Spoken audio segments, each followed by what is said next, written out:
they were taught civilization by these beings that came from the heavens to the earth. The ancient Sumerian text, just in a very broad overview, basically tell us that these Anunnaki came from space and landed on the earth in the Tigris-Euphrates Valley.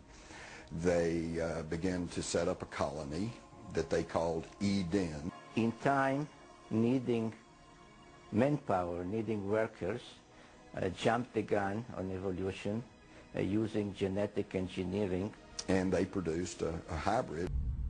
Legend has it that when the Anunnaki came back after several thousand years to see how their genetic handiwork had turned out, they found the Earth females irresistibly attractive.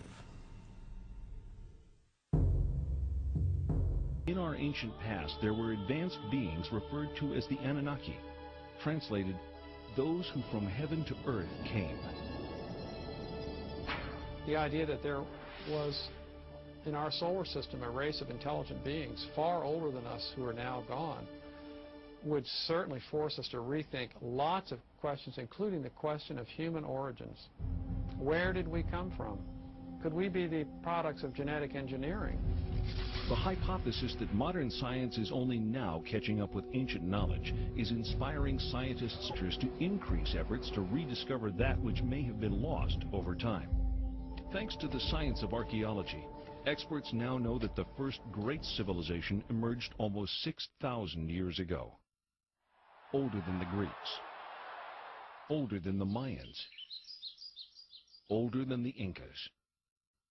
The people of this society were called Sumerians, after their land, Sumer, in the great plain between the Euphrates and Tigris rivers, is Iraq. The book of Genesis calls the land Shinear. For generations, biblical scholars either ignore biblical references to ancient kingdoms or categorize these as legend or lore. Through the study of historical relics and the translation of ancient languages, many biblical researchers now believe that the previously questioned Old Testament references are indeed historically authentic accounts of flourishing, advanced cultures. If you study the Genesis document, God made Adam out of clay and then took Eve out of his rib, one of his ribs, etc. If you study this document, you discover that it is really a much shorter version of a much more complicated document that comes out of Babylonia and then out of Sumer and so on. Now, these ancient texts give a really complicated story of powerful, non-human, godlike beings actually engineering us, making us for specific purposes. Carved out in stone over 6,000 years ago, Ishtar is sometimes depicted flying through the sky and leaving the Earth's atmosphere to traverse the heavens. In ancient Mesopotamia, the secrets of astronomy and other celestial knowledge are kept carefully guarded, studied behind closed doors by an exclusive society of priest astronomers.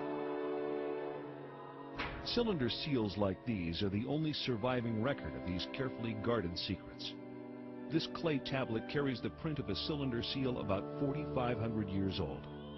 It depicts the god Ithil granting the plow to humankind, ushering in the age of modern agriculture.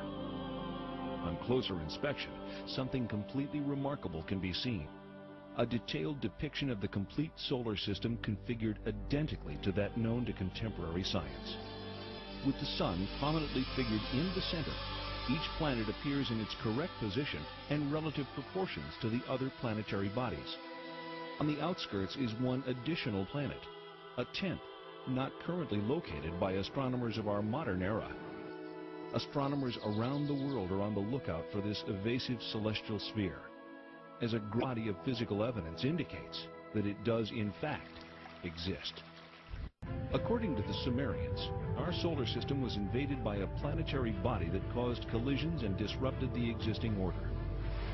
The Sumerians named and listed all of the planets in our solar system. Their documented list of these planets is tangible evidence that in at least one respect, modern man is on a path of rediscovery.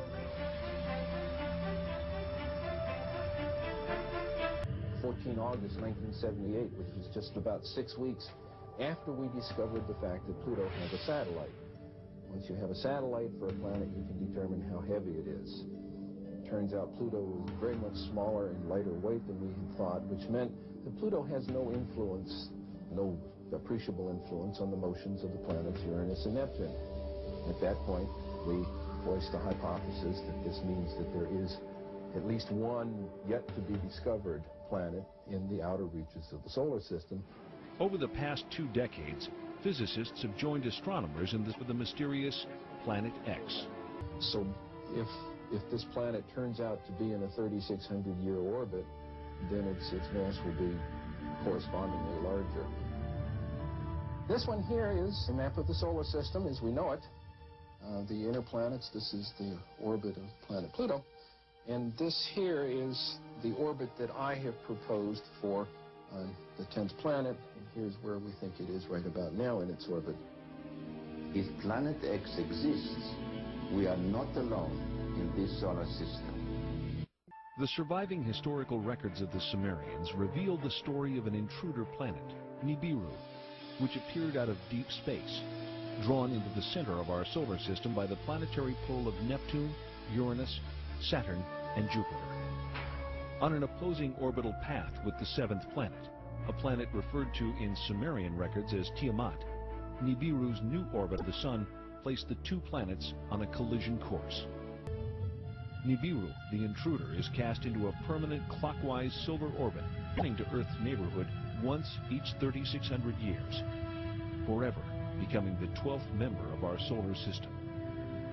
This tale of creation echoed through all the ancient cultures, becoming part of the scientific knowledge that we find in the Old Testament, in the creation story of Genesis. In the last few pages of the story of creation, the Sumerians point to the Anunnaki as the creators of mankind, our own benefactors of life. The Anunnaki themselves arrive and create humankind. How was Adam created? According to the Sumerians, it was by genetic engineering, fertilization in vitro, in a glass tube, as depicted in this cylinder seal rendering. Adam was the first test tube baby. In Genesis chapter 1, verse 26, the Bible reads, "Let us make the Adam in our image and likeness." But why?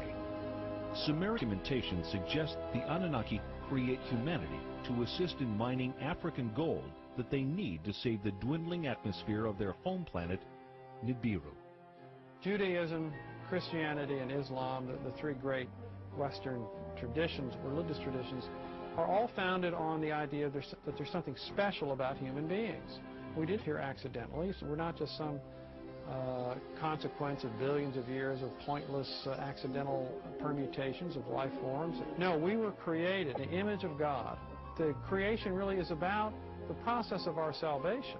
Now, what if it were the case that there were creatures both technologically more advanced than us, older than us in terms of their civilization, and maybe even more intelligent than us, and more spiritually advanced, if we could imagine that?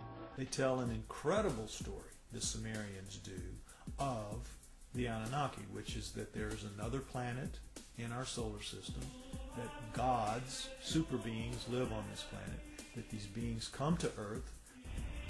Could the Anunnaki have genetically engineered humans? It sounds incredible until we consider that we ourselves genetically engineer the fruit and vegetables we eat every day.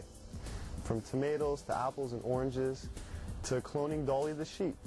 If we can genetically manipulate DNA, then who's to say that we weren't created or our DNA wasn't tampered with by another race of beings in the past? Now the question is, were we?